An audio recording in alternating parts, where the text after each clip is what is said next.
Cristina, bună ziua! Bună ziua!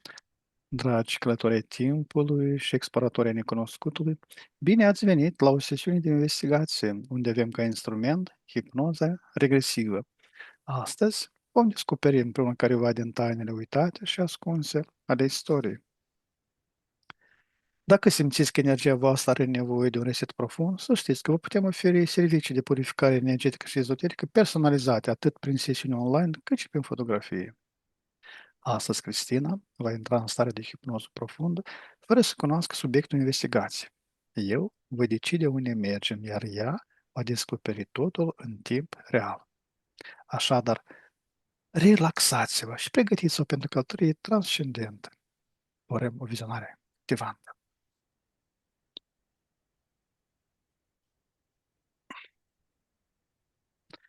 Cum găsește acest spațiu, Cristina?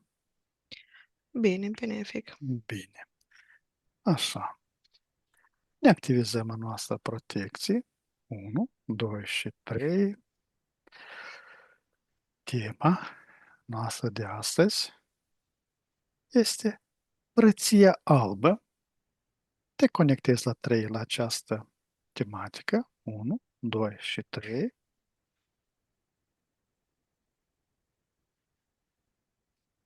Ok.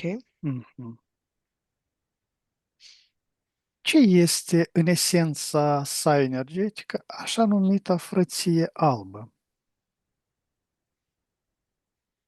Un acord, un pact de a supraviețui, de a conlucra, a aranja, a alchimiza, a discerne anumite informații, anumite legături în dualitate, pe anumite aspecte. Din câte văd, e implicat un dragon alb, o linie de prinți. Așa. Cine se ascunde cu adevărat sub numele de maestri ascensionați?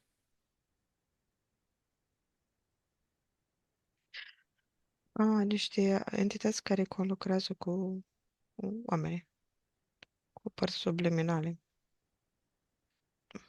prin diverse mecanisme. Prin reprezentanți, adică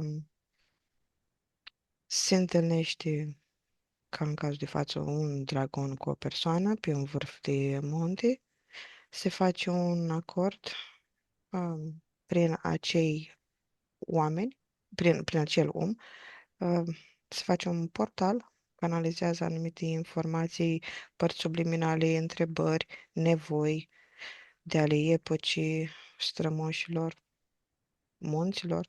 El devine un munte, cumva vârful piramidei. Se pune în vârful unei piramide. Se numesc ascensionați ca urcat în munte, da? Da, Sau în spion. vârful piramidei. Da. În dualitate considerați superiori.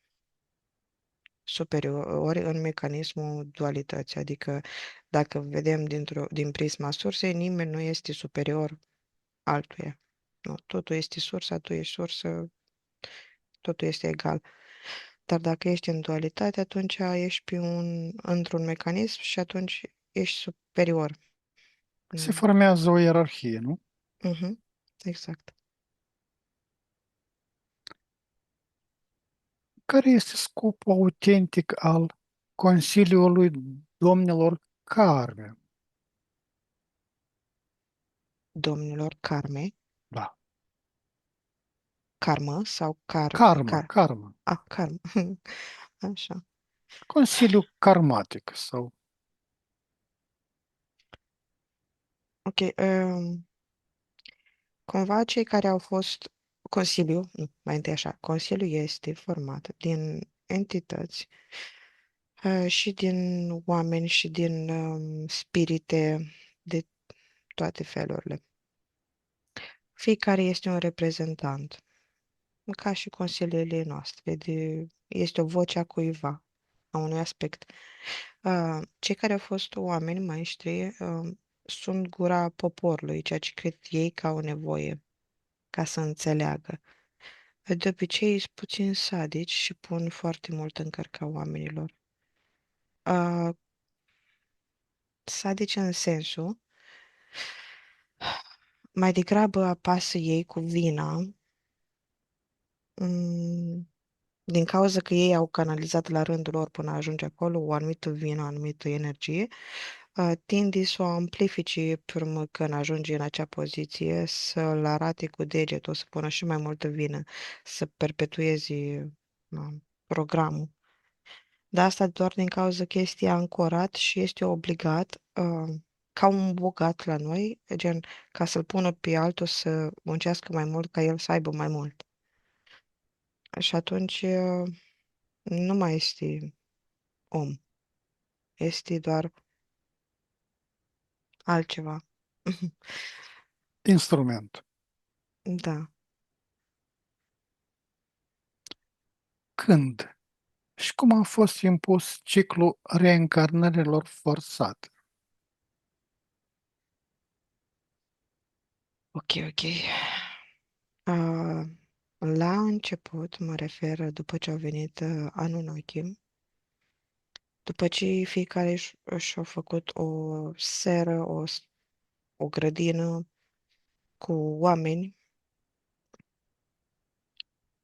în sensul că fiecare grup de Anunnaki e ca un grup de cercetători care au venit aici să dezvolte pământul pentru nevoile lor. La un moment dat, ei au făcut o grădină, un teritoriu al lor. Au avut nevoie de anumiți, nu oameni, de anumite creaturi ca să facă anumite treburi. Ei le-au dezvoltat.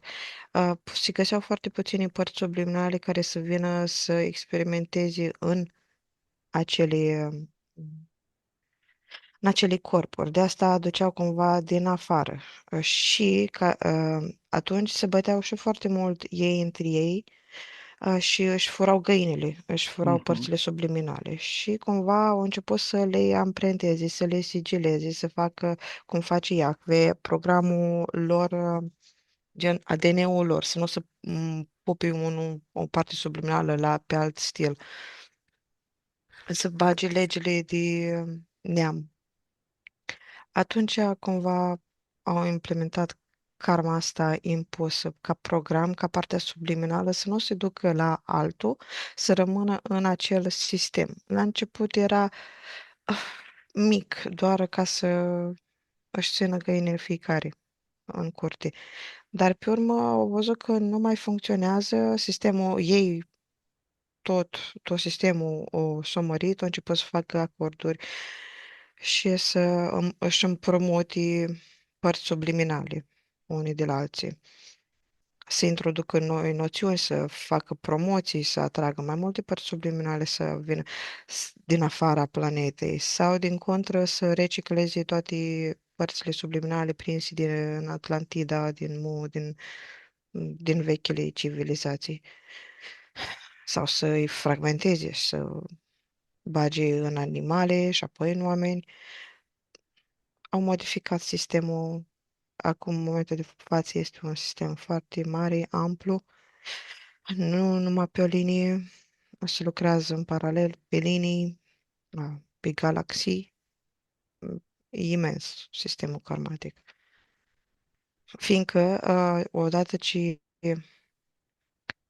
preferi să lucrezi cu o entitate, ai o anumită semnătură, petreci un foarte mult timp înăuntru ei. E ca un sistem. Și atunci, dacă entitatea respectivă se mută pe altă planetă, o să te muți și tu pe altă planetă. Adepții lui Hermes se duc pe Hermes în dimensiuni. Tot ce se experimentează la comun, este împărțit, este un mecanism ierarhic și așa mai departe. Parțial ai răspuns, dar oricum o să mai dau, poate sunt careva completări. Legea karmei este o lege universală sau o construcție artificială? parțial naturală, în sens că este un ciclu natural. Mecanismul Universului este un mecanism natural, cum a fost. Entitățile extraterestre l-au studiat și pe el au făcut. Adică, tu în momentul în care ești pe planeta Pământ, ai să-ți faci casă cu elementele de pe Pământ. O să-ți faci cu lemn, o să-ți faci cu cărămidă, cu lut, cu ce găsești pe aici. Așa și ei. Ei au făcut mecanismul pe un sistem natural al ritmului, al întoarcerii. Și atunci ei au folosit lucrul ăsta ca să denatureze, să extragă o anumită energie, să foreze și să implementeze amintiri false, idei false, fapte, dar vorbind strict de pământ, uh, e pe sistemul de uitare, implementat pe sistemul celor patru anotimpuri, pe coordonate pe nord, sud, vest, est, um, pe cele patru laturi ale pământului, al pătratului care este pământul, realitatea, fizicalitatea. Și atunci, profitând de ritmul ăsta, uh, un ritm care aparține, bineînțeles, altor entități pe alte planuri, foarte complex, au implementat uitarea. Și tu, ca spirit, ca parte subliminală, vii aici și nu poți să te țină la infinit în uitare, fiindcă treci printr-un ritm, prin noapte, zi, prin mai multe procese. Și atunci ei profită de uitarea ta atâta timp cât este, să te stoarcă, să te pună să faci la infinit cât pot, aceleași vieți, aceleași situații, să îți impună lucruri pe care nu le-ai făcut tu, chiar dacă îți arată că tu le-ai făcut, în acele momente, de cele mai multe ori ai fost posedat în control mind, lucruri de vibrații joase le pot face doar anumite entități, nu tu ca parte subliminală. Tu poți să doar să invoci acele părți, cumva, să le alimentezi cu energia ta. Te bagă în uitare, zic că tu ai făcut și pe urmă îți pune în cărcă. Ce, Mhm. Sistemul judiciar de acum. Ce entități se hrănesc cu energia generată de procesul karmic? Toți. Mulți, mulți, foarte mulți. Ok, mai puțin spiritele naturii. Nu profit atât de mult de starea ta, de uitarea ta. Chiar din contră, nu le place jocul entităților. Dar să o iau cu începutul. Dracul reptilienii, gri, înalți, blonzi, pleiadieni, uh, toate zeitățile care le cunoaștem noi de Elohim, de Allah, de El, toți fac parte dintr-o rasă, aviari, uh, ok, și ăștia de obicei care au o anumită inteligență și care nu s-au desprins, preferă să experimenteze fără sursă, Mhm. că doar ei au nevoie de baterii. Celelalte care întrețin Matrix-ul și ei iau o cotă parte, indirectă, și insectoizii și spiritele naturii, da, prin energia ta că tu amprentezi un anumit loc și ei se hrănesc sau se hrănesc cu cadavru. Și ei profită indirect. Dar asta din cauza că pe un anumit plan corpul tău face parte dintr-un organism și un aspect natural. Dar nu direct încât să-ți impună karme să te facă să uiți anumite aspecte.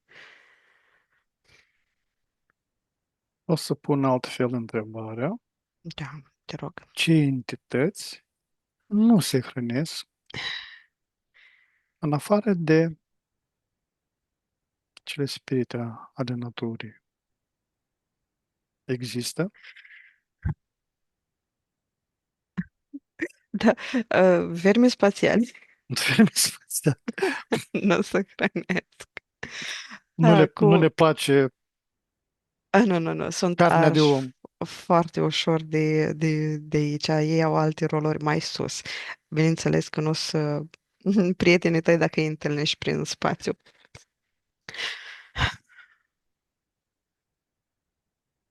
Ok. Din câte cunoaștem, noi nu. Cu anumite, de exemplu, spirite ca pământ, spiritul galaxiei, spiritul sistemului solar, conlucrezi, dai la schimb, primești, dai. E un schimb, energizezi, da, de asta și ia energie, dar și tu ai experiență. Este un schimb proporțional. Într-o oarecare măsură, depinde că mai este vorba și de contractul entităților lor. Dacă tu ai un contract cu o entitate și entitatea respectivă trebuie să dea cotă parte galaxiei pentru spațiu închiriat, o să te starcă pe tine mai mult, dar nu direct, na, din cauza că e printr-un intermediar, e prin prisma lui. L-ai luat drept de șef, plătești taxele mai mari. Ce se află dincolo de lumina falsă a iluminării astrale?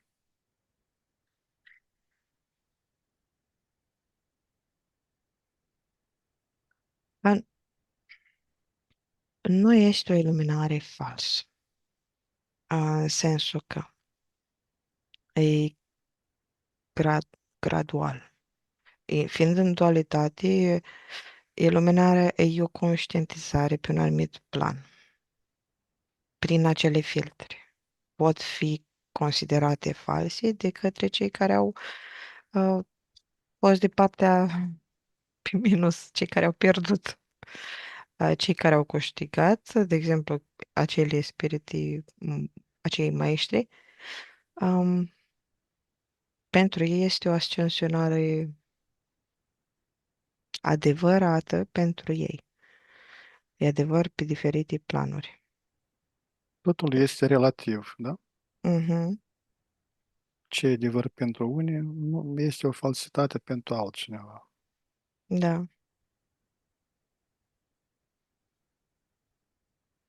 Iluminarea promovată de Frăția Albă este o eliberare sau o capcană rafinată?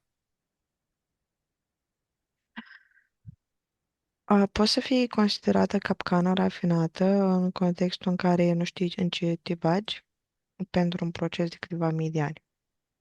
Din perspectiva unui om care are un timp limitat, o medie de 70 de ani de aici, din perspectiva unei părți subliminale, este doar o experiență în care petreci ceva mai mult timp și diversă.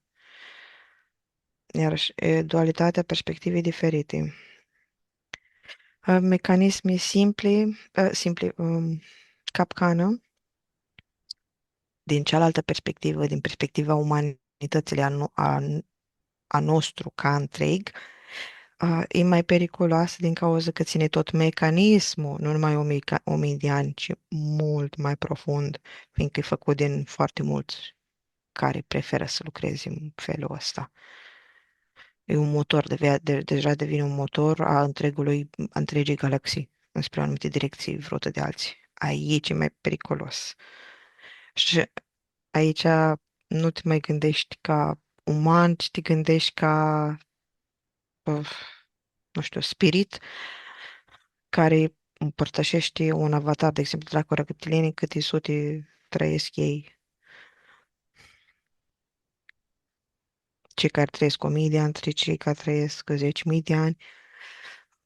Când ești mai a la lung.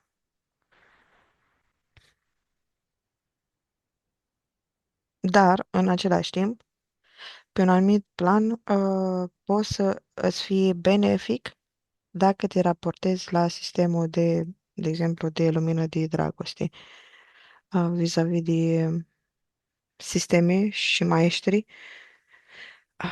Orice sistem din asta are un aspect de lumină și de iubire, pe care orice parte subliminală îl recunoaște, ca ieșire, ca scală de scăpare de aici și se duce pe pilot automat în direcția respectivă, ca și instinctul ăla că te duci pe tunel după ce mori, din cauza că tu recunoști lumina.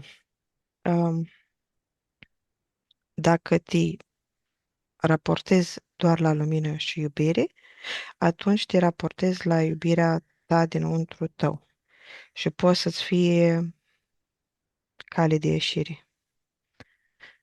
Într-un anumit punct este benefic. Poate să fie o piesă din puzzle-ul tău de reamintire, de conștientizare. De asta, cumva fiecare mecanism e la fel vis-a-vis de a arăta cu degetul. Ce se întâmplă cu conștiința după moarte când e atrasă de maestri? Este preluată, modificată, alchimizată, îmbalsamată, pusă ca un mic pic grătar. Preparată. Uh, da, cu toate frecvențele potrivite pentru a fi reîncarnată, um, divizată, depinde ce planuri au. Dar de obicei treci printr-un proces după ce ești preluat de către entități, de către maestri. La maestri te duci de bună voie, cumva te duci pe o anumită frecvență, că ești călăuzit. Da, doar ca să intri din nou în poveste. Și de obicei, dacă ești pe maestri, nu ai un contract de o viață, două, trei cu ei, ai pe, pe mai multe vieți, multe. O Fiindcă ai, veșnicie. da, ai intrat pe piramidă, în schema piramidei. În schimb, de exemplu, dacă te duci cu un dracu reptilian, arhanghel, ce-o fi, cumva ești preluat de contractul tatălui, a șefului. Și el poate să te dea la schimb cu altor entități ușor, poți să te fragmenteze, poți să facă, să te rupă.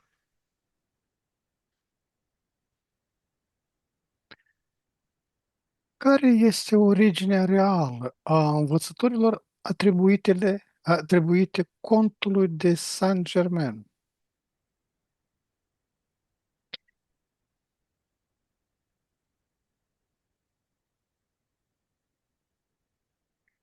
E, el nu e o piramidă mai exactă, e o piramidă. Are forma unui val, un val din apă. Stai foarte mult timp în întuneric acolo. Stai foarte mult timp în sânge. Care era prima parte a întrebării? Care este originea reală? Ah, originea.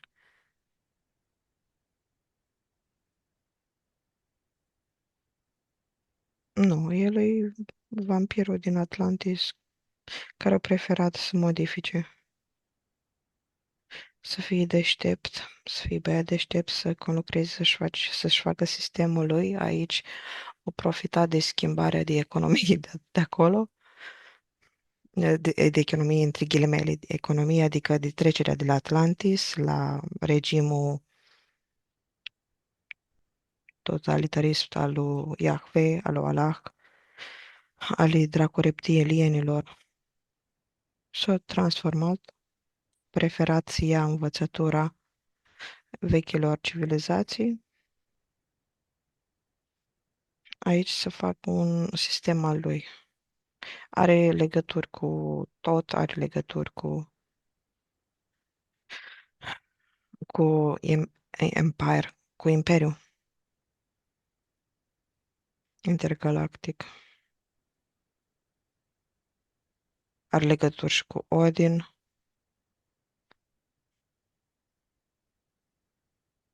Și ramurile lui vin din dimensiunea 15. Acum că m-am dus pe dimensiuni.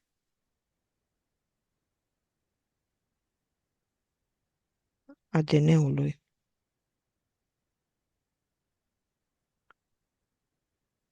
Care este ADN-ul lui real? Mm, Are un fel de corp, Cor. un fel de pasăre neagră.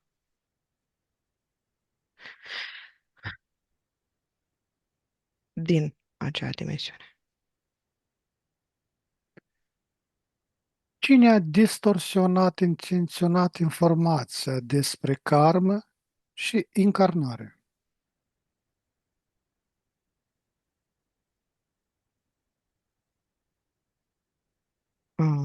Ok. Mă uitam acum la karma din India, la roata cea mare, cumva, din cauza că sistemul karmatic de acolo e mult mai larg, mai complex, dar și cunoscut. Aici este modificat la creștini de 2000 de ani. E nou, e un sistem mai nou cumva și băga pe păcate, pe vină, pe vibrații foarte joase ca să-ți blochezi primele chakre, uh, să ai probleme sexuale, deranjamente foarte urâte. Dar m-am uitat aici mai mult înspre India. În trecut apare cumva modificare de la oameni, dar nu că oamenii, prin dorința lor de a transmite verbal o anumită învățătură, modificau din cauza liniei uh, arborelui. Cumva se dădea programul nu inițial karmatic, cumva că ierarhic trebuie să o iei din jos, că trebuie să fii mai întâi muncitor, cum au ei împărțite responsabilitățile, cumva se transmite încet, pe măsură ce trece timpul, cu o încărcătură informațională a arborului genealogic. După care au fost puse toate programele fricile, pe urmă modificate filtre, prin filtrele personale, cumva prin acordul pe care le aveau cu entitățile, uh, le se modificau realitatea. Ei trăiau acea realitate într-un anumit fel din cauza filtrului și la un moment dat, după ce tu mureai, te desprindeai, lăsai cumva încărcătura genetică pe familie, um, se transmitea.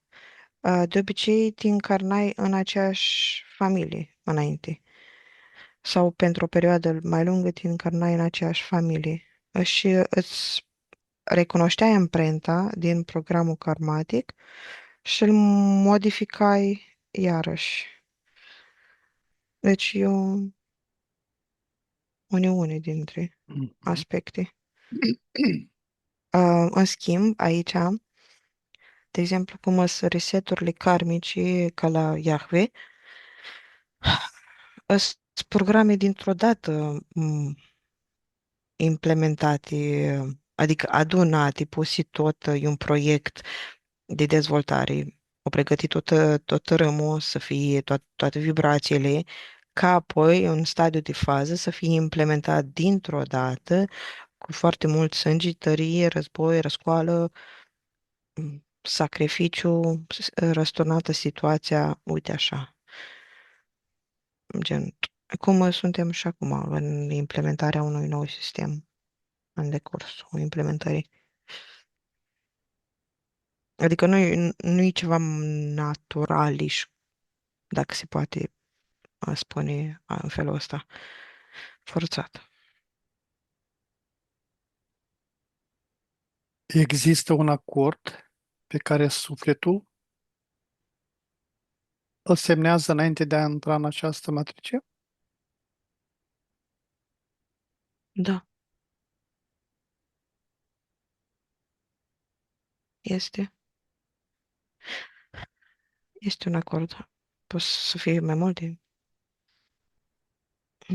Depinde cât de deșteaptă, nu deșteaptă, prudentă, naivă, cât de mare conștientizare are partea subliminală ca să dea un acord mai mare sau mai mic.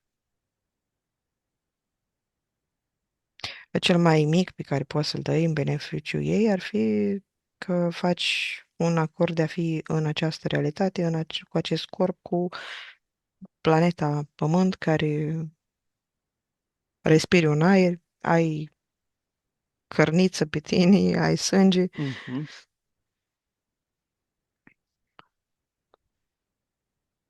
Poți intra în această matrice fără un contract?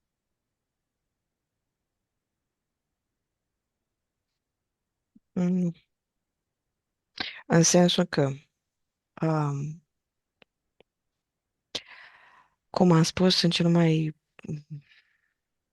am spus în cazul de mai înainte, că ai doar acordul cu planeta Pământ, cu spiritul, cu Mhm, astea, mhm. poți să îți păstrezi luciditatea, îți păstrezi esența, îți păstrezi integritatea, îți păstrezi, că nu e o cooperare, e un schimb când faci. Memoria experiențelor o poți Da, păstra? da, dar dacă faci acord cu entități și contracte, nu, te-ai ars din primele trei încarnări. În sensul că o să caute prima portiță în Mhm, care tu mhm. nu te uiți să te execute de toate bunurile, de toate conștientizările pe care le-ai avut, să te prindă cât mai adânc în contracte carnale, de uitare cu frecvențe joase, să mori pe să mori, să ai cele mai groaznice morți, ca apoi să fii prins de tot în sistem. Adică până și noi când spunem că vii pe planeta asta fără contract, de fapt ne referim la un acord pe un anumit plan, cu o anumită, Mhm. cu planeta Pământ și așa mai departe. Putem doar dacă nu punem în atenție acordul cu planeta, doar.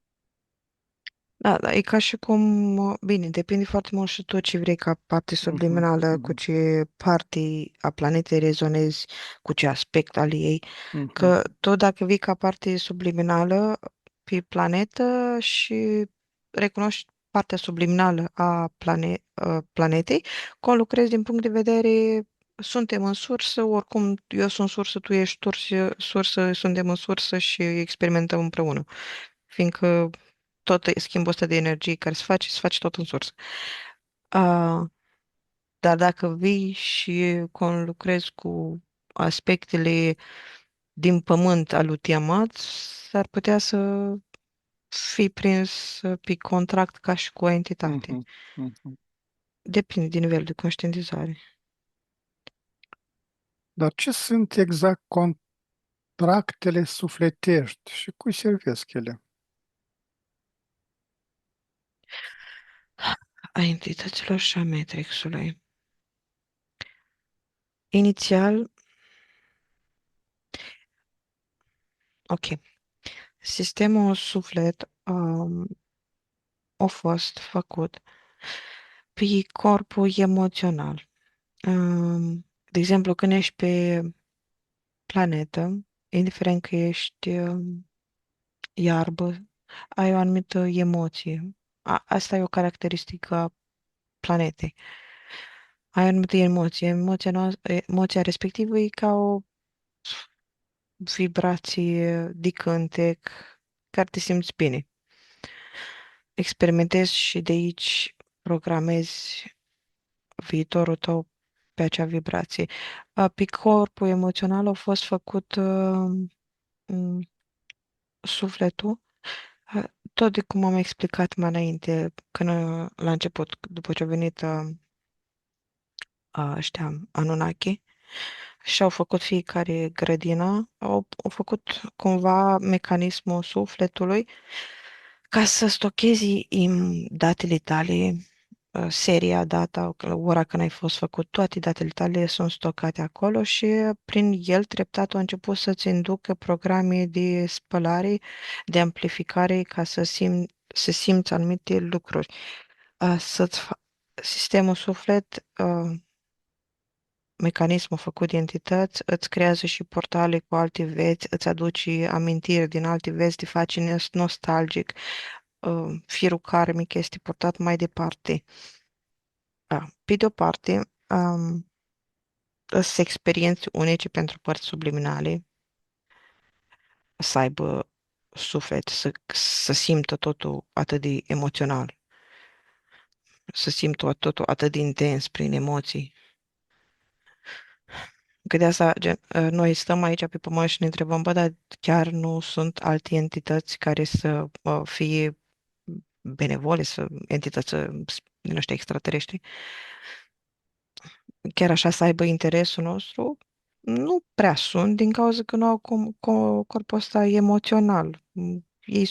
Cei care sunt părți subliminale în acei extraterestri, experimentează prin câmpurile lor, care sunt adesea mentale. Mulți nu au nici alea sexuale, cum îți gri, nu au doar mental, corpul mental. Și atunci nu o să simpatizezi cu niște oameni care experimentează mai mult prin emoțional. Uh, da, mai pune o dată, te rog, întrebarea. Ce sunt exact contractele sufletești și cui servesc ele? Așa. Ok. Cumva după ce au făcut pactul entitățile între entități să facă schimb de părți subliminale, au început să scrie, să modifice, să mențină în suflet contractele respective. După fiecare viață, dacă faci contract, toată informația se duce acolo, se resetează, se șterge. Cui servesc ele, bineînțeles, entităților, contractele de pe suflete, fiindcă acolo poți să te programezi cât de mult să iubești o entitate, un Dumnezeu, să-ți îngheți inima, să te modifici după cum vor ei. Toată energia preluată de suflet, modificată de suflet, se duce în sistemul lor, în sistemul Matrix. Ți servește ca o gamă variată de experimentare, senzații unice.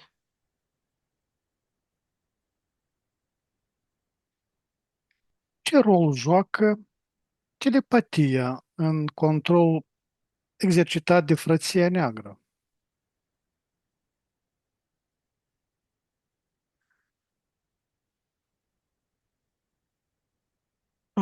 Ok, rol mare, în principiu, când vorbești telepatic, când vorbesc telepatic, vorbesc telepatic cu dragoni, din câte văd cu niște creaturi din pământ, pe frecvențe foarte joase, de culori negri, roșu închis, verde închis, dau comenzi, spală pe creier, adică te blochează, dar nu au un control total. E în funcție de câmpul magnetic pe care își-l dezvoltă, ai de puterea împrumutată, dar e de a da comenzi, principalul rol.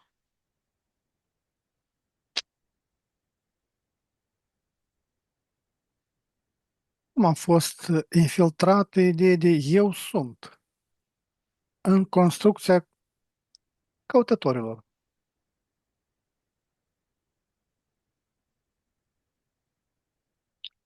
Eu sunt ca individ sau Eu sunt ca afirmație când tu ca spui. afirmație.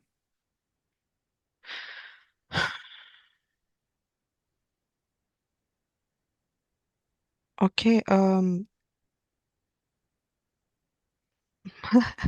primesc imagini ca răspuns, ca proiectele lui Tesla, cu becurile, cu becurile și cu instalația electrică. În momentul în care un om afirmă, eu sunt, are o anumită energie, se aprinde, se face arc. Automat se conectează la un circuit. Da, el devine circuit, practic.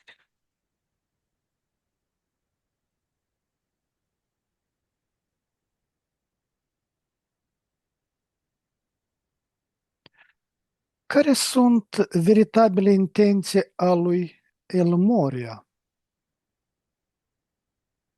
El Moria, Da.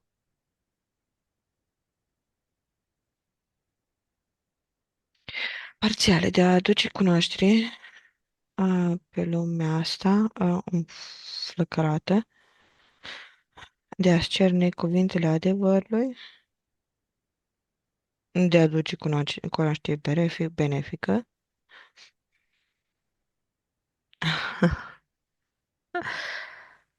Ok, și mai departe, e ca și cum după ce a adus toate astea, el să fie ca o rachetă de a pleca. Ah, ok, ce mișto.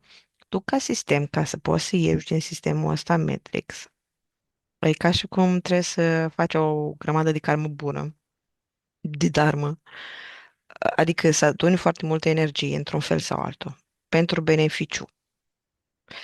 Fie că este beneficiu pe un anumit plan a unor oameni care au nevoie doar un anumit segmente de informații, e tot considerat o energie acumulată pe sistemul ăla. Și după ce se adună foarte multă energie construită de tine, te proiectezi ca o rachetă să ieși. Mm. De asta, ce fain. A, pe același principiu sunt făcute și firmele mari care rezistă internaționale. Servești, identifici o anumită dorință din oameni, o anumită nevoie, vii cu serviciu. Nu contează că pe alt plan serviciul respectiv îți face cancer. Pe planul principal, tu le-ai îndeplinit nevoile. Se adună energia și pe urmă te-ai proiectat. Așa și cu el îl văd făcând. Iarăși acel El în numele lui. Da. Ce semnifică?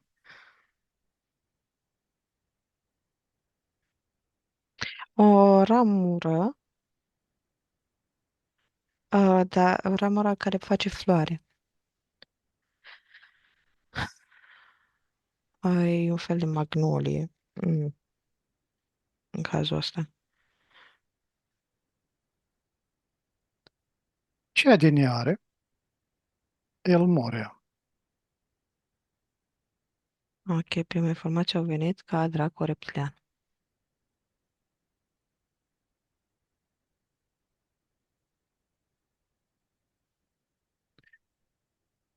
Ce este cu adevărat energia numită flacăra violetă?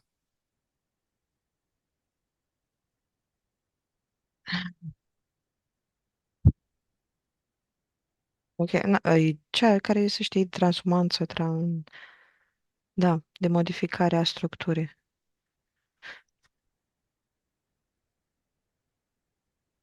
Ok, nu a structurii, a spiritului. Ghost, da, a spiritului. Spiritului, da. Da. Ok, are implică la un moment dat în proces și prinderea lui într-o oglindă. E un verde închis. și verde toxic, mai multe nuanțe. Și sunt mai multe spirite implicate din cealaltă lume. Se face un schimb de lume.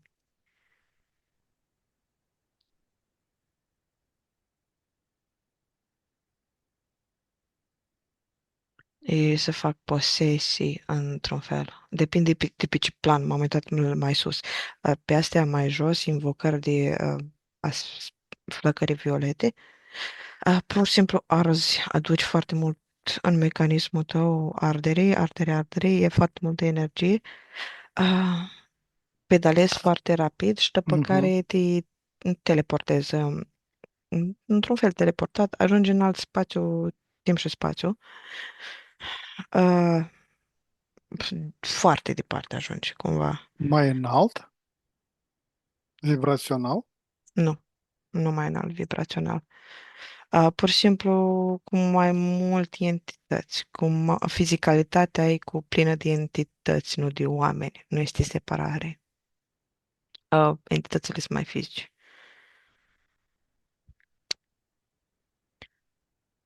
Cine profită de pe urma suferinței acumulate prin lecțiile karmice?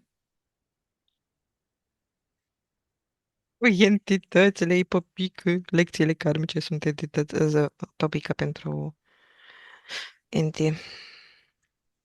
În ce sens? În sensul că lecțiile karmice de obicei sunt frecvenții de durere, de suferință. Și atunci ei se hrănesc cu acea suferință, fiindcă sunt acele frecvențe, își se măresc prin acele frecvențe. Nu e că în sistemul lor nu e ca a nostru că mănânci și introduci pe gură și scoți pe alta și ai mai nevoie să hrănești din cauza că ai nevoie să fii în viață. Nu, la ei hrana înseamnă că iau energia de la tine, fiindcă nu poți să iei energia pură, tu ai nevoie de un mecanism prin care transformi acea energie pură în suferință, în rușine, La frică. frecvența lor. Da, ei în momentul în care o iau, o țin în ei și se măresc, ei cresc. În momentul în care o dau din nevoie ca ca monedă din ceea ce Da. sunt ei, să construiască un palat, să construiască alte entități. Deci ei să folosesc pe ei ca metodă de schimb, cum fac și cu energia noastră.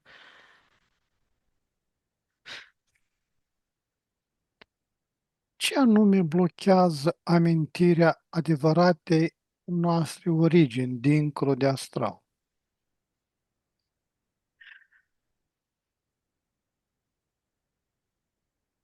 Noi o blocăm prin credințe,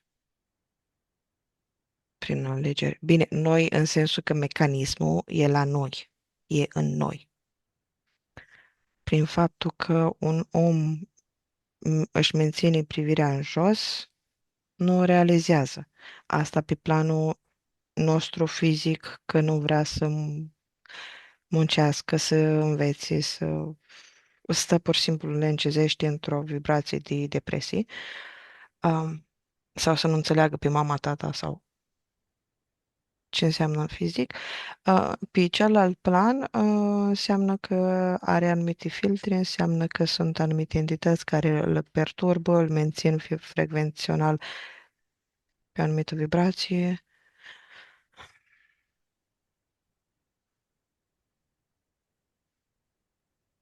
Da. Liberul arbitru nu este încălcat. Ai fi surprins? Nu. În ce sens? Da. Dacă nu este blocat de cineva, Da, tu dacă nu știi că nu ai de unde să știi că ai anumit da, da, beneficiu, da. așa că ei îți spun, da, ai liber arbitru, te oprești. Nu te oprești nimic, zic ei, dar de fapt te oprește indirect, prin termenii și condiții, prin faptul că tu ai, că nu te uiți acolo. Tu ești sursă, normal că tu poți să faci orice și ai liber arbitru să te duci. Nu o să te oprească nimeni, dar doar te influențează încă să nu te uiți acolo. Cum ne putem recupera fragmentele de suflet fără a reactiva legături karmice? Ok, te ocupi de legăturile karmice, scapi de karmă și pe urmă când ai câte o legătură, o arzi și ce este pe beneficii, pe plus, pe iubire, așa, se reface automat. Sau stabilești tu să facă automat pe iubire, prin comandă directă, prin autoritatea pe care ai ca parte subliminală, ca sursă.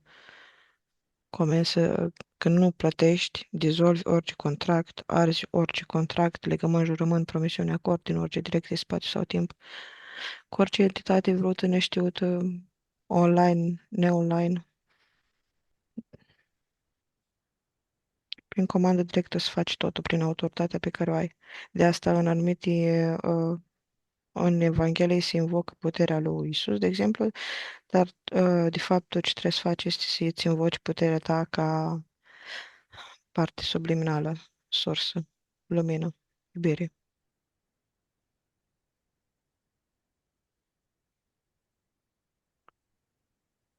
Cum funcționează tehnologia ocultă prin care iluminarea falsă este prezentată ca reală?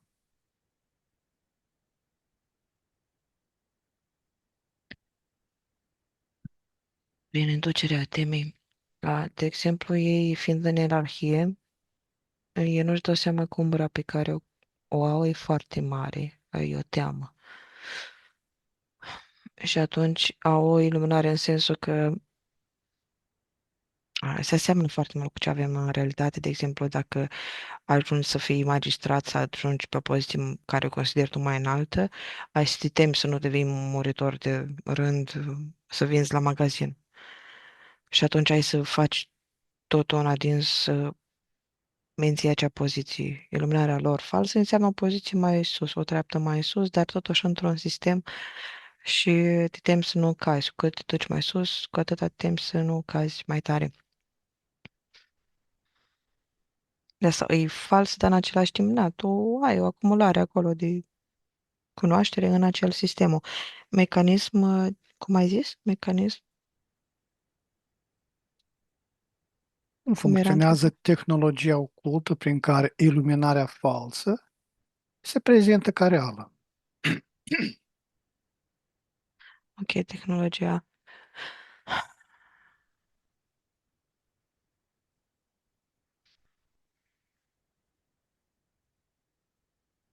Ok, poate nu-i răspunsul pe întrebare, dar din ce văd tehnologia lor, în sensul că metodele de aranjare, poziționare a unor obiecte, arhitectura, cum este aranjată, din ce material este făcută, totul invocă, totul determină materialitatea să fie într-un anumit fel, fizicalitatea o codează.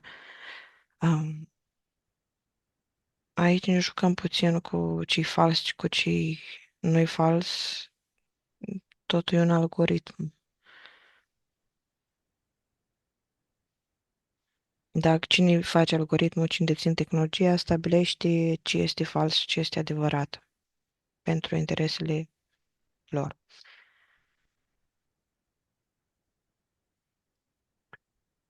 Ce este, de fapt, eliberarea vândută de religiile orientale?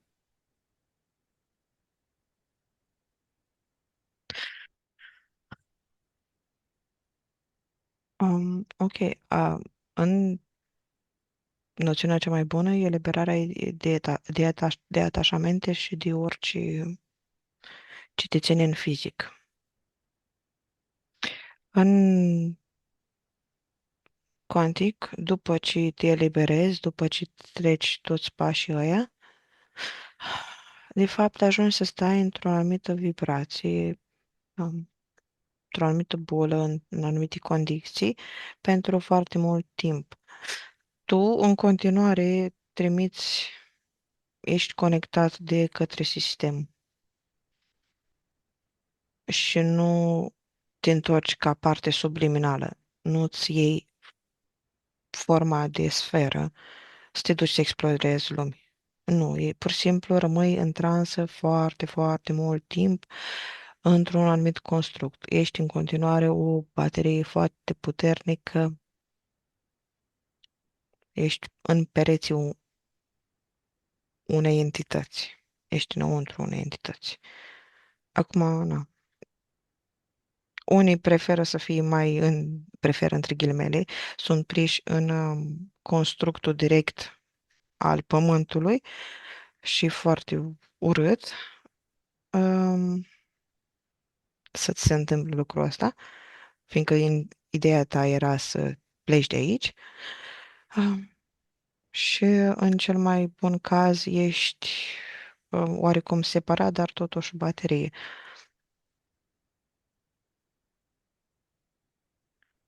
Câți dintre ghizii spirituali sunt entități parazitare? Peste 97%.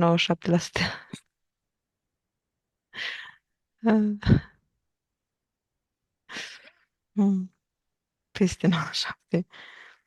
Adică chiar dacă sunt părți subliminale care energizează, în spatele lor sunt entități care acționează, care vorbesc prin ei, posedă, se manifestă aspecte ale divinității care se manifestă și același lucru. Dar, iarăși, partea pozitivă, dacă toți suntem în dualitate, fiecare parte subliminală și fiecare adept se atinge acel punct de iubire, se conectează la acel punct de iubire. Acel punct de iubire e cât se poate de real pentru ei. Într-un fel, în acel moment, din cauza că se conectează la iubire, este foarte benefic din punctul meu de vedere.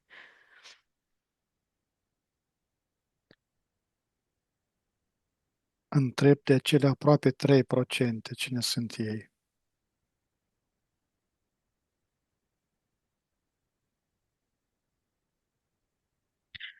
Mai puțin de 3%. Da, acum Cine mă sunt ei? uitam. Scălăuzii, de obicei, își îmbracă ei o mantie neagră, chiar dacă sunt albi.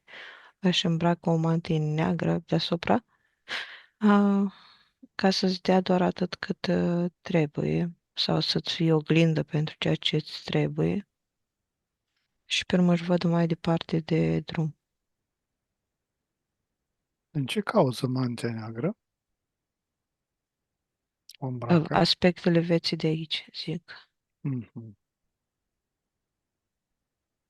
Este o protecție, Da, într-un fel protecție, adică să nu-și bată capul. o protecție față de el sau față de de cei care sunt din jur. La cui se referă protecția?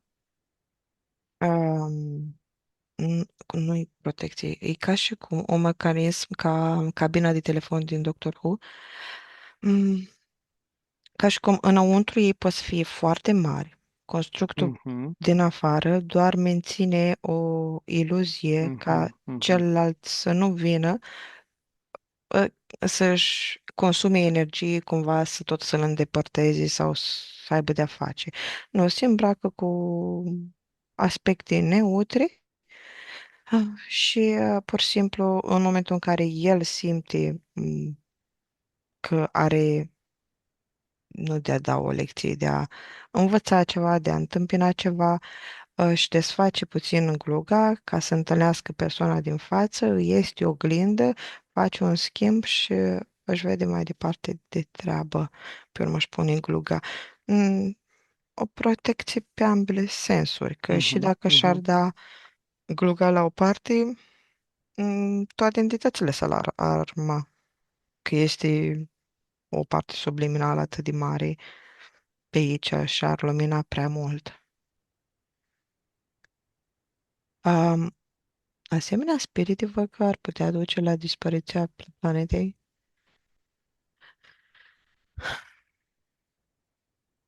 Sunt foarte rare spiriturile astea. Sunt De, acum pe planetă, da,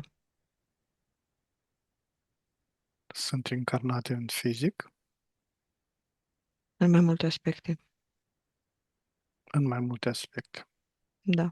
Adică preferă să facă munți, preferă să se facă o parte din ei să stea în meditație și o parte să experimenteze ca tot fel de creaturi.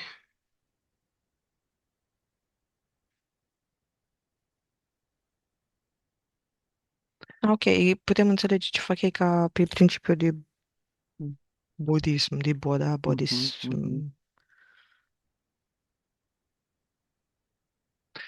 Există o modalitate de a ieși din ciclul reîncarnărilor fără permisiunea lorzilor karmei?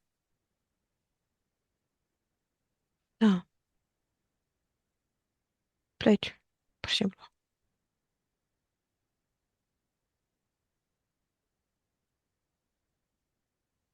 Da, da, da. Doar o modalitate de a pleca? Adică printr-un sistem, dacă nu. Dacă pleci tu de bunăvoie că te-ai trezit ca parte subliminală, pleci și atât. Like, e atât de simplu. Um, Dacă pleci printr-un sistem, prefer să o creezi cu acele entități din dragostea ta pentru ele, din cauza că ești în dragoste, ești în transă când ești în acea dragoste, mm, din cauza că vrei să cunoști cu ei, vrei să cercetezi mai mult cu ei, pleci pe o structură mai mare, mm, milenii, secole, mult, stai foarte mult cu ei. Dar tot pleci.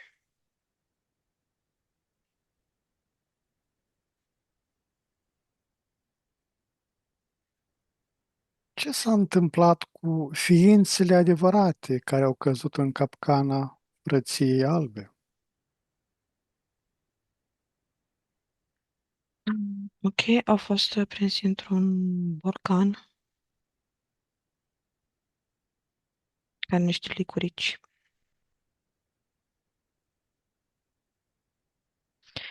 Bine, au un contract special, ca zic așa. Privilegii, de privilegii aici pe pământ.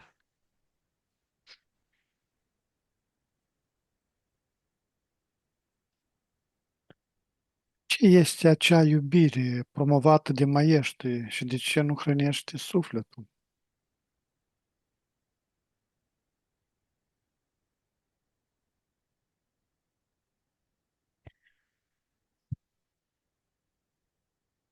Mm, nu, din câte văd că iubirea pe orice aspect al ei uh, este simțită. Este, adică, Are eco în suflet? da, de exemplu, omul, partea subliminală, este capabil în orice moment să simtă iubirea. A, nu simte, de exemplu, dacă e pe calea lui Isus sau pe calea unui din asta maestru, discipol, pe rolurile astea, din cauza că joacă rolul că nu e destul de, nu benefic, că de apt, nu e destul de sus pentru acea entitate și de asta nu simte dragostea acelei entități. Dar partea subliminală se poate conecta cu ușurință la dragoste. Așa că, nu știu, întrebarea asta mai pune-te rog din nou. Ce este acea iubire promovată de maiește și de ce nu hrănește sufletul?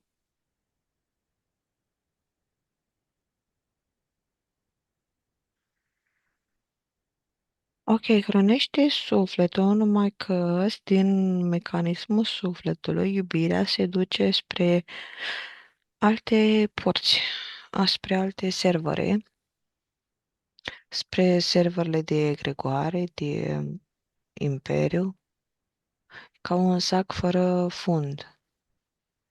Și tu tot trebuie să stai în acea iubire, să prinzi iubirea. Cumva pare că în momentul în care nu mai ești vrednic, se întrerupe orice lumină din cauza că ți este indus faptul că este condiționată iubirea, că nu ai făcut ceva, că trebuie să te dovedești și în orice moment trebuie să te lupți. Și de asta cumva iubire cu frică.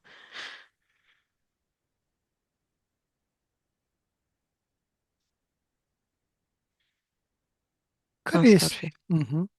Care este conexiunea dintre karma de familie și programarea ancestrală impusă?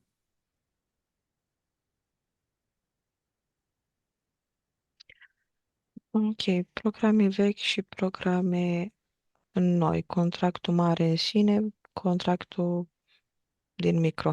Adică ce este beneficiul planetei, sistemului, congregației, totul până în micro ce ține de familia asta și ce este varianta cea mai bună ca tu să dai maximul de energie pe care poți să-l dai. E un mecanism complex.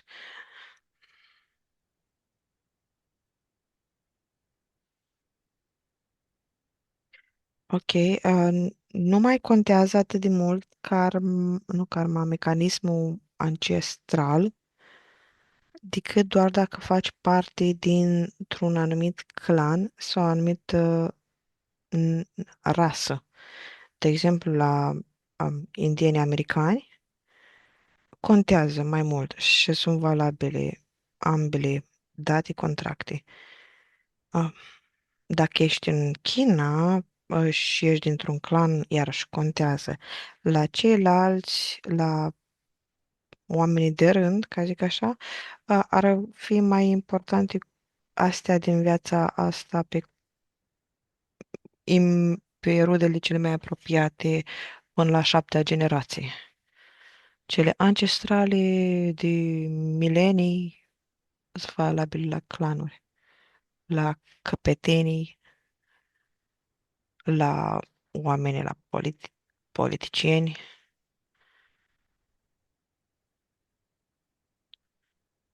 Diferența e că ar putea să invoce o forță foarte mare, iarăși, pe care o poți invoca doar dacă ai contractul micro stabilit încât tu să fii președinte sau cineva de care este nevoie.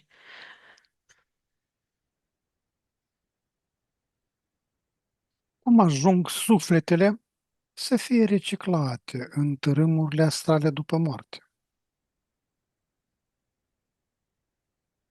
Sufletul ca mecanism. Da.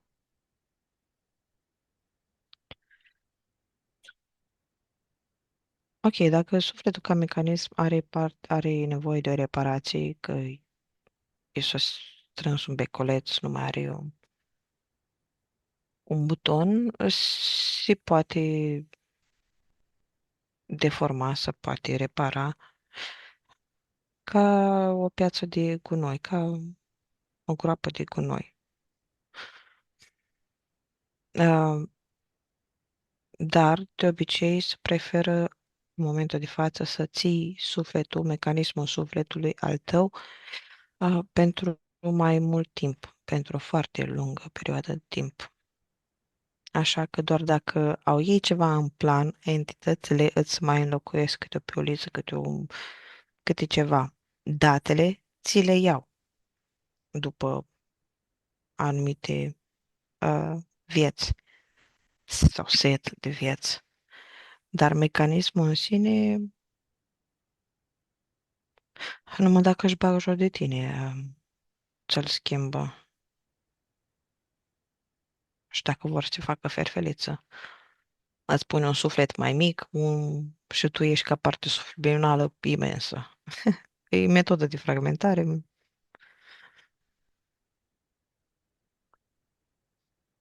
Ce rol joacă religia în mascarea adevăratei sclavii reîncarnaționale? Selecționare. Care un încotro ce se duce ca șir energetic, ca fir, ne încadrăm în funcție de viața noastră pe anumite trepte. Și atunci religia selecționează din prima categorie care aparține cui, cine are sigiliu, cine are ștampila, apoi pe structura pe care o are, în sensul că dacă e o religie care implementează iadul și raiul sau o singură viață, te duci cu totul la restartare. Uh, Dacă este o religie care e pe sistemul karmatic, atunci o să-ți selecționezi o parte din date și alții îi lasă. Te selecționează în funcție de unde urmează să te încarnezi și ce viață îți dă ca să experimentezi mai multă încăpățânare, mai multă delăsare, mai multă frică. Ai spălare, spălare. Asta e frecvențională.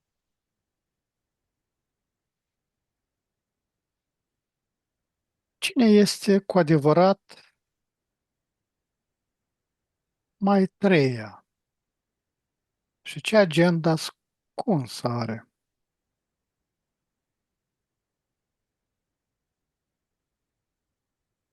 Uh, ok, ar fi șarpe în Harry Potter.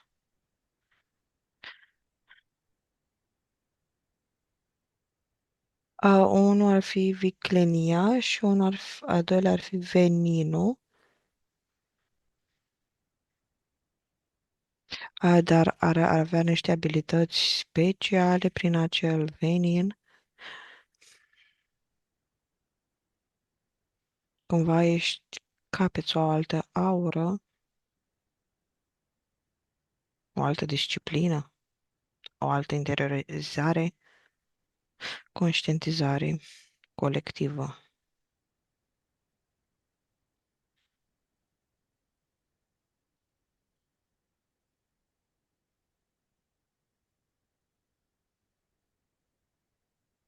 Cine este cu adevărat Kuthumi?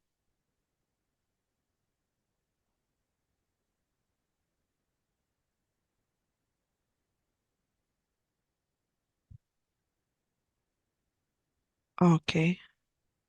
A venit prima oară un simbol, ceva de genul. Um, Forții ca unui taur berbec, sclavi, permutarea relațiilor, a sângelui, are foarte mult sânge implicat.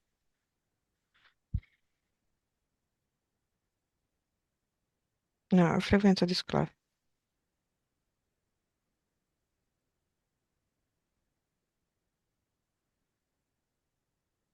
Dar care este semnătura energetică a entităților care se dau drept maestre?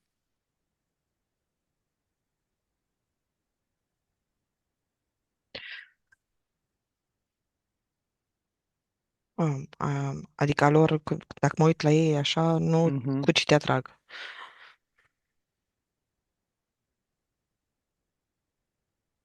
Prima Ok. senzație, prima...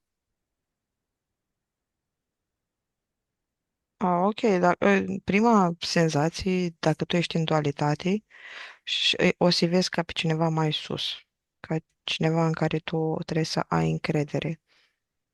Ești predispus să ai încredere tocmai din cauza sistemului în care te afli. Dar dacă nu te afli în careva sistem, Ești detașat de el, de ei. Îi vezi cumva, poți să, dacă te interesează ceva, o anumită parte de la ei, poți să te intereseze acea parte, dar îi vezi fie cap egal fi ca pe persoane care experimentează. E jocul lor, ca și cum vezi niște copii care se joacă Mhm. și iau S- jocul lor. Semnătura este legată de În sistemul fu- în care te afli. Da, în funcție de tine, da. Că maestru poate să fie și o piatră. Mhm. Există o ființă a luminii care nu a fost coruptă de această ierarhie?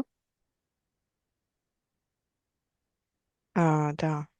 Informația vine că peste 18.000.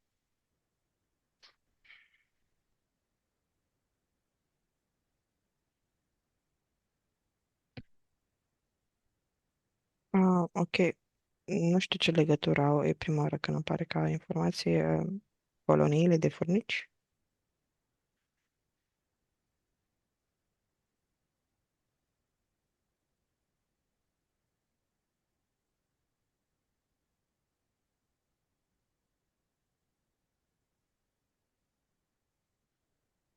Nu este în coloniile de furnici o ierarhie?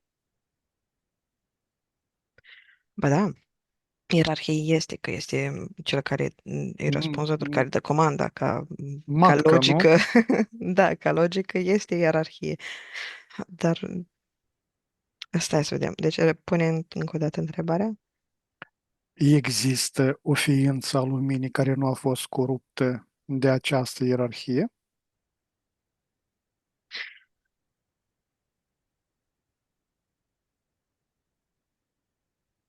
Da, uite, tot pe vis-a-vis de furnici, da, de această ierarhie și precizare cu entități pentru a fi um, nu expulsate, da, pentru a fi pentru a extrage energia din ele, pentru a fi folosite ca baterie. Văd că furnicile n-ar face asta. Dar albinele?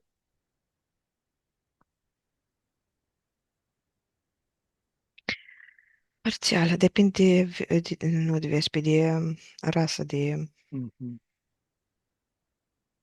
mai au o inteligență aparte față de furnice albinele și sunt folosite ca vehicul de către alte entități. Mhm.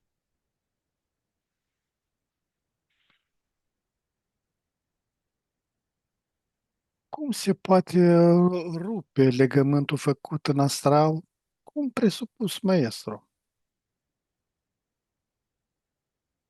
Declar ferm, ca autoritate. Îți retragi toate structurile, toată energia, întrerupi orice legătură, contact, prin suveranitatea ta. Cu fermitate, asta înseamnă că odată ce ai luat decizia, nu te mai duci cu gânduri în secunda a doua, peste o săptămână sau Nu câteva mai luni. rea, nu-ți mai reamintești, nu mai reiei programul, Da, conexiunea. da. Că orice, unii ții atenția, acolo ții energia. Dacă tu până și alimentezi în gând la ceva, o să duc energia acolo. Care este adevărul despre Lady Nada și despre energia feminină capturată?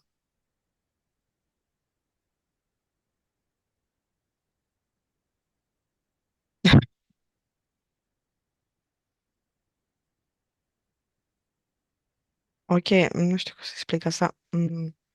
Le, într-o piersică, sâmburle pe care îl văd este insectoid, are păr, um, este sâmburle natural.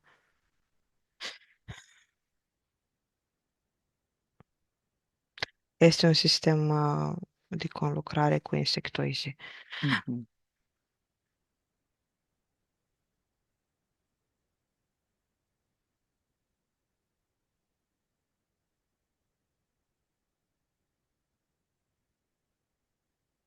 Ai mai mult cântecul ca Că nu ca la sirene, ca unui prădător care te ademenește.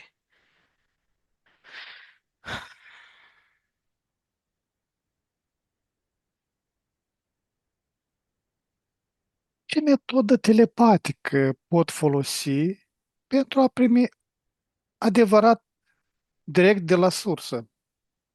Adevăr direct de la sursă.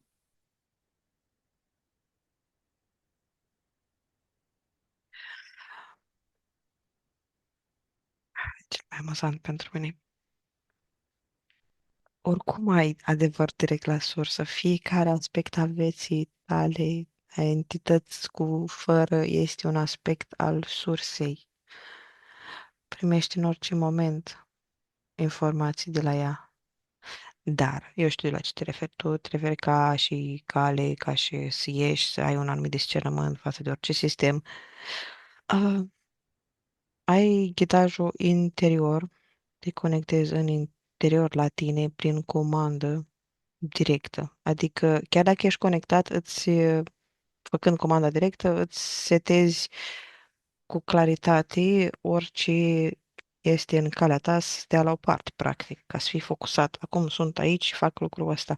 Primesc pe acest aspect adevărul care îmi este benefic, care îmi este fiindcă adevărul o să-ți vină în funcție de vibrația pe care o să ai, o să-ți vină în funcție de ce ai nevoie ca conștientizare mai rapidă. Dacă tu ai nevoie de conștientizare mai rapidă, că tu îți menții o vibrație nu joasă de conflict, o să-ți vină ca metodă de rezolvare a conflictului sau o să-ți vină mai multe conflicte. Ceva asemănător cu sistemul de învățare care este aici pe karmă.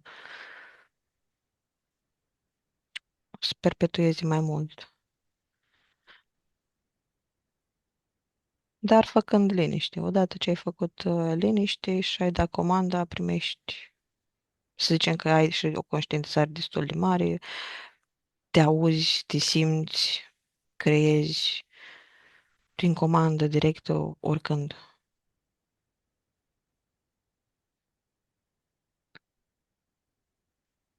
Se infiltrează programele frăției negre în practicile de trezire.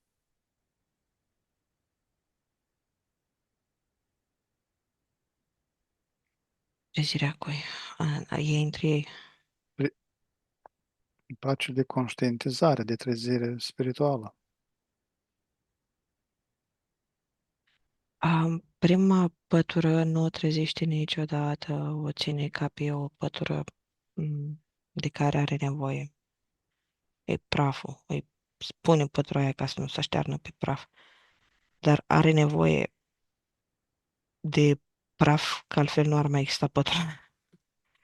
Um, în trezirea se face treptat pe sistem. Te dezgolești de pătură? Nici măcar, de fapt, izolarea de frecvențe, câmpul tău de frecvențial se izolează, se focusează pe anumite elemente de-al lor. Asta înseamnă trezirea la ei. Și din cauza că se focusează pe o anumită secvență, ajunge să o dețină foarte intens. Să cumva doar prin toate simțurile tale să canalizezi mereu 5 frecvențe, de exemplu. E foarte intens și poate să fie ca o trezire. Și cu cât urci în treaptă mai mult, e invers, știi, proporția la sursă, e ca și cum ești totul, ești o explozie, totul este. Aici, din contră, este ierarhic. Și devii ăla de sus și ești canalizator a întregii piramide, cumva, știi? Dar în tine apare numai o secvență. Ce s-ar întâmpla cu planeta dacă nimeni nu ar mai crede în karma?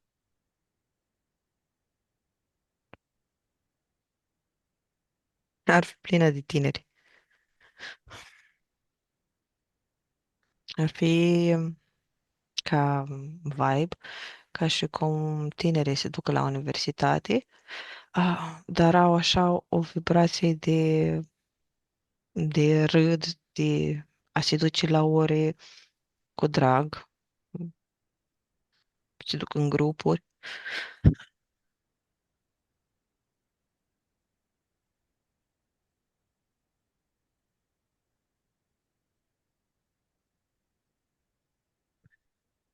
Unde se află poarta de ieșire din simularea astrală condusă de aceștia?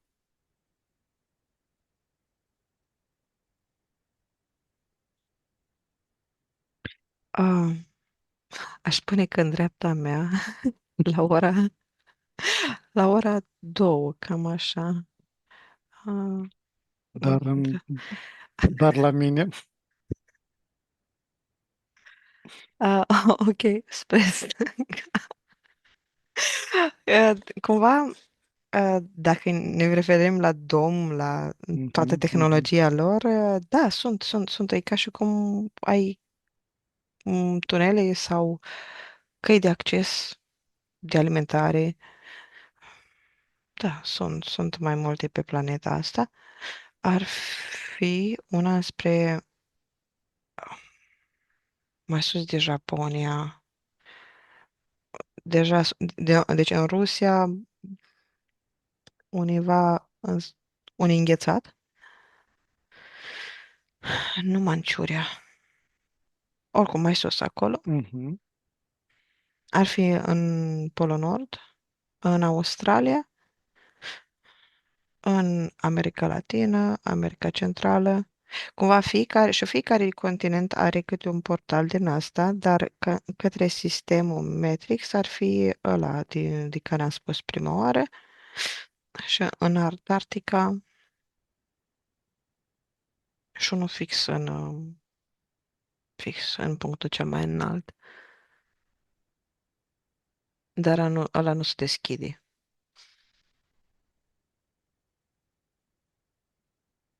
În vârful cupolei, Da. Ăla îl ține în mod special. E protocol nu de urgență, dacă vine ambasadori, dacă vine să deschidă tot domul pentru noi, să primească entitățile, alte entități, diplomați. Acum, deocamdată, este deschis cel de marfă, de a aduce marfă, ca și cald de acces. Ăla despre Rusia. cel din dreapta după două este cel din cupola, din volta cupolei, Nu, era din Rusia. din Rusia. Cel mai accesibil, Pentru părți subliminale sau pentru da, cine? da, pentru părți subliminale. Antarctica, Pol Nord.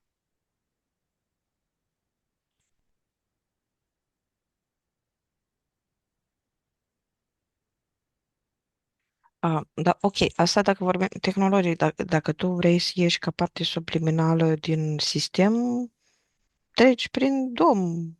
Într-adevăr, să faci o fel de scanare și îți lași anumite structuri în momentul în care ieși din dom.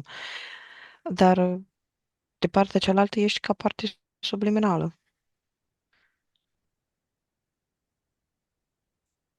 Putem face fiecare de noi o spărtură în Haide, putem să facem asta la sfârșitul de sesiune, să facem o sportură așa, doar fără nicio amprentă, să nu știi da, cine. da, da. Fiecare cu, da. Cum putem recunoaște o canalizare care provine din sursă și una din fracție falsă?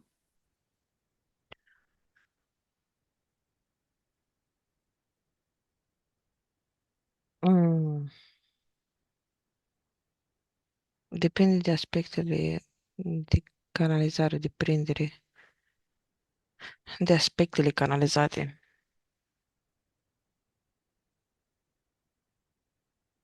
Adică cum setezi canalizarea? Mhm. Deci cunoști.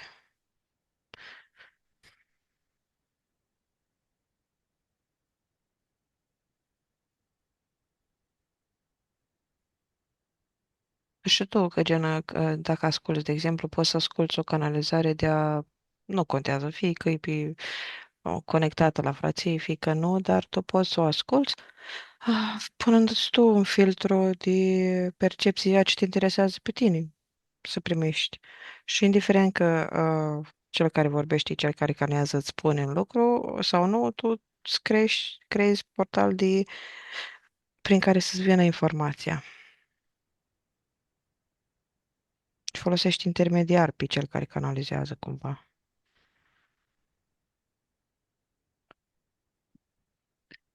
Cât din ceea ce se numește păcate sau datorii este doar o etichetă de control,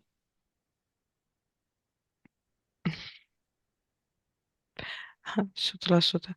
100%. Ah, da, păcatele și datorii e sistem de control karmatic.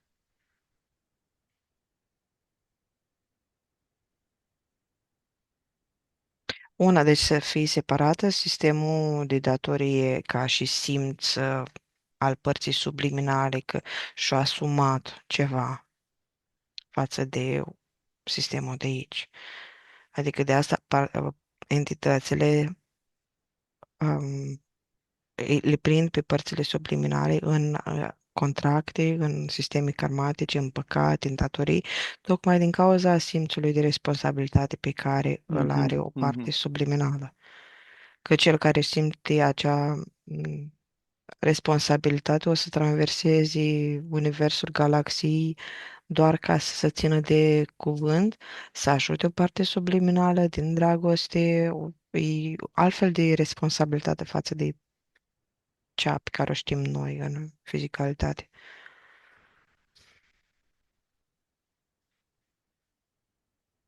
Cine a scris cu adevărat legile imuabile ale cauzei și efectului spiritual?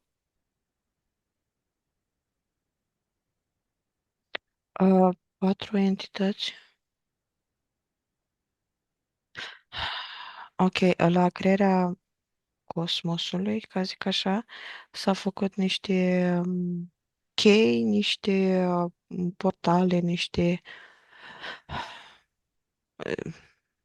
ca și cum ți-ai făcut vid dita vila, palatul, și atunci, clar, o să-ți faci mai mult ieșiri, intrări pentru cine te interesează. Prinzi energetic nodurile.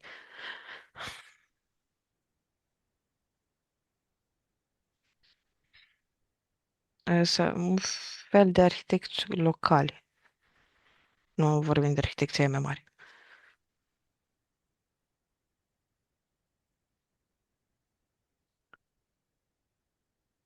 Putem neutraliza aceste legi sau să nu le luăm în considerație?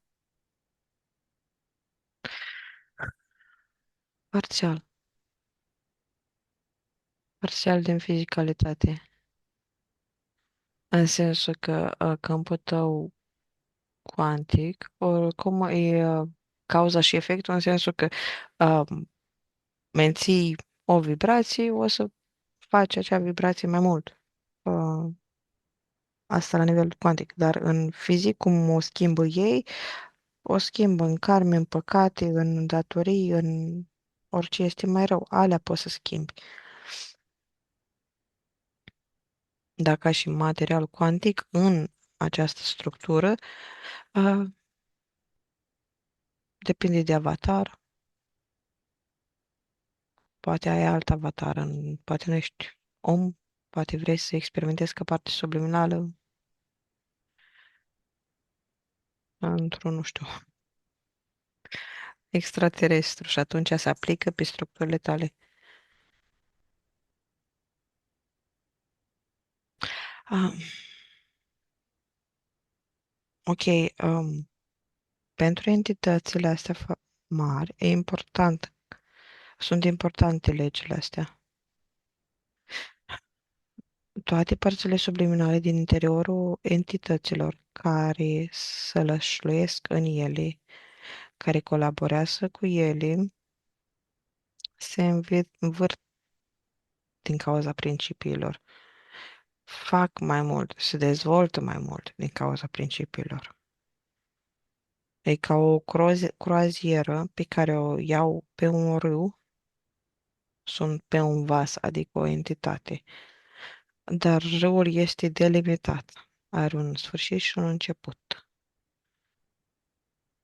Adică unde sunt valabile aceste reguli. Regula naturală ar fi cea că, universul se extinde și așa mai departe. Mai sunt și alte legi similare create de aceste patru entități.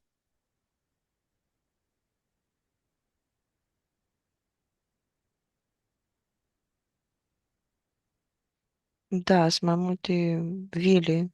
Toate legile astea hermetice Mhm. sunt set.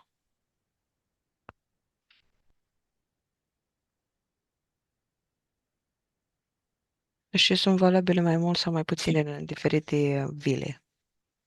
Adică unele predomină anumite legi, într-unele altele.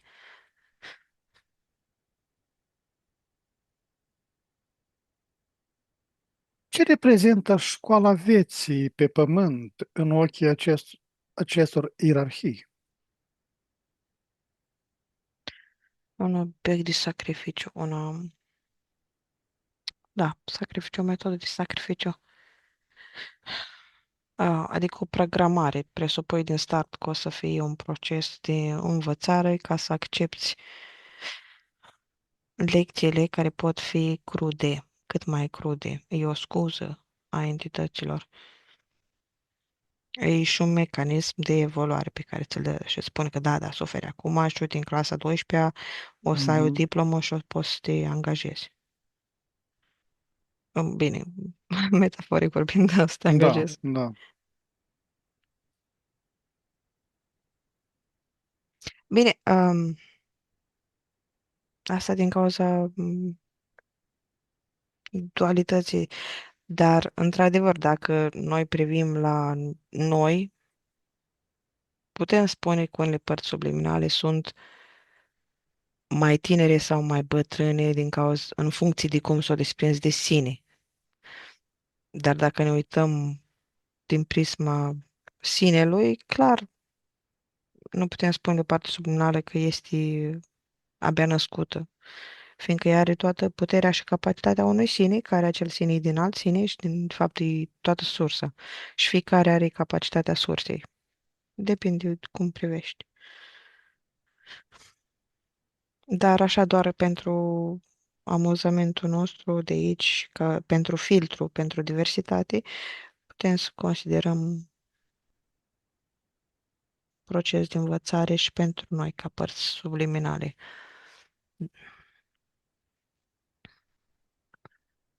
Cum au fost adimeniți primii căutători în capcana Frăției Albe?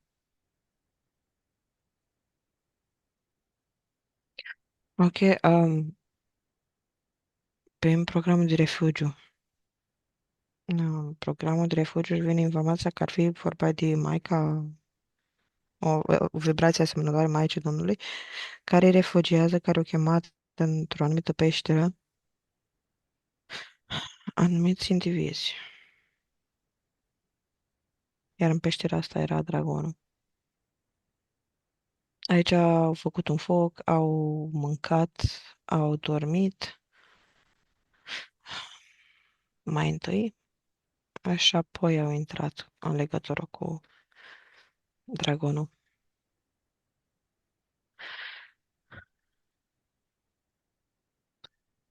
Este posibilă viață fără intervenția constantă a așa ziselor ghizi?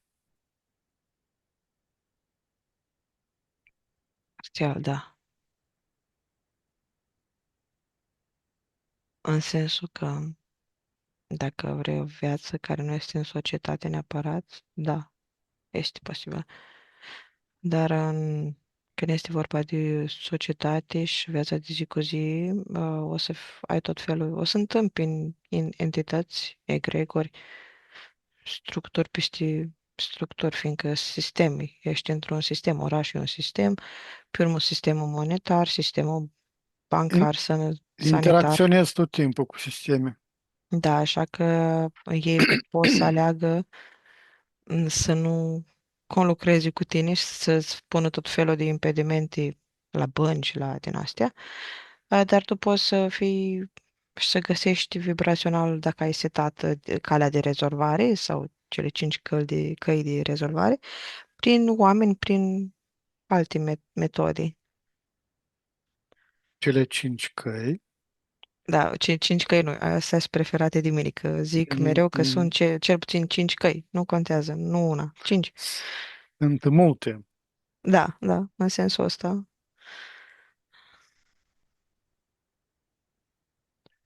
Care este cel mai direct mod de a accesa adevărul fără filtre externe? Repetă, te rog. Care este cel mai direct mod de a accesa adevărul fără filtre externe?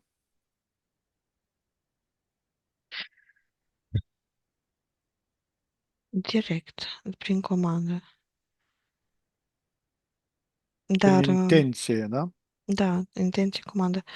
Dar o să fie foarte dureros, de exemplu, dacă ești pe nu pe vibrație jos, pe un nivel de conștientizare mai jos, o să fie nevoie, prima oară, să scapi de toate măștile de pe mecanismul ego, adică de entitățile de acolo, de toate credințe. O să ai ceea ce crezi că sunt lecții foarte dure, dar nu sunt tocmai din cauza că sunt răspunsul la intențiile tale, la comanda ta. Um, Dacă tu alegi să suferi, atunci da, o să și hrănești entități. Mm, da. Prin intenție, dorință. Cine sunt eu cu adevărat, dincolo de orice nume, karma sau maestri? Când am spus eu, am în vedere eu cel al tuturora ființelor cu suflet, Sursă. sursa.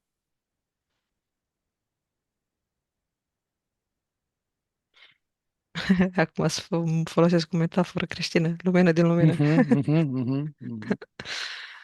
Așa, minunat.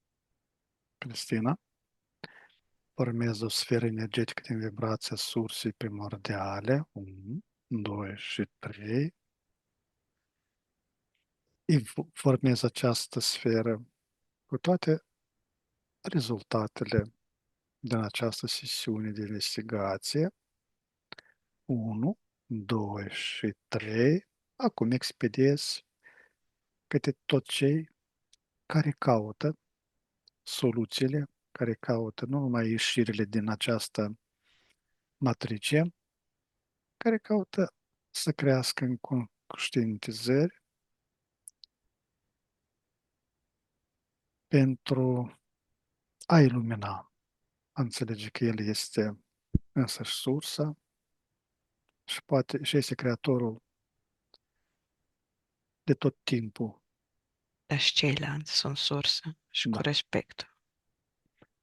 Așa, 1, 2, 3. Acum expediez 1, 2 și 3. 1, 2 și 3. 1, 2 și 3. Sper că este percepută Da, și e este percepută și luată. Dar știi că și sistemele, de exemplu, să pus informația pe piramidele de la Asteci, pe la Maia și s-a dus informația și s-a pus pe piramidele alea. bine. Cristina, am ajuns la finele sesiunii. Acum la 3 ne deconectăm de la toți, de la toate canalele informaționale la care am fost conectați. Ne ștergem toate urmele și amprentele energetice de peste tot. 1, 2 și 3. Acum deschid un flux energetic din sursa primordială care va elimina toate rezidurile informaționale străine din câmpurile noastre și ne va energiza la maximum. 1, 2 și 3. Acum pregătește să revii treptat în stare de veche proaspătă și plină de energie, acolo de unde ai plecat.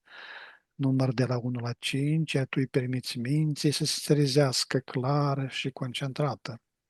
1. Simți cum conștiința începe să se lărgească. 2.